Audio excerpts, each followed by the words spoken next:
அன்று கோமதிக்கு பயம் கவ்விக்கொண்டது. இன்றும் தன் கணவன் குடித்துவிட்டு வந்து தன்னை கொடுமைப்படுத்துவான் என்று மனம் வருந்தினாள். தன் உடல்நிலை சரியில்லை என்று சொன்னாலும் புரிந்து கொள்ளாமல் தன் மீது சந்தேகப்பட்டு வசை சொற்கள் கூறி அடுத்து கொடுமைப்படுத்தினான்.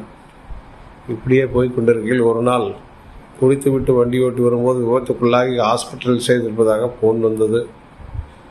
பதறி அடித்து கொண்டு ஓடினாள்.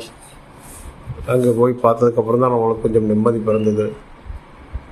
உயிருக்கு பிரச்சனை இல்லை என்ற போதும் குறைந்தது ஒரு மாதம் பெட்டில் நகர முடியாமல் இருக்க வேண்டிய சூழ்நிலைக்கு தள்ளப்பட்டான். அப்போது கோமதி முகம் சுளிக்காமல் அவனை சகல பணிபுரைகளும் செய்தாள். அதை பார்த்து அவன் வெட்கி தலை குனிந்து கண்ணீர் வடித்தான்.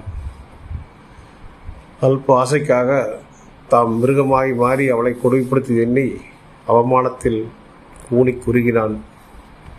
உடனே பக்கத்தில் இருக்கும் டைரியை எடுத்து, பெண்ணை போற்றுங்கள், மனைவியை நேசியுங்கள், அவர்கள் துணை இல்லாமல் இந்த உலகத்தில் வாழ்வது கடினம், சின்ன சின்ன பிரச்சனைகளை பெரிது கொண்டு மிருகமாக மாறாதீர்கள் என்று எழுதி வைத்து தனக்குத்தானே படித்து கொண்டான்.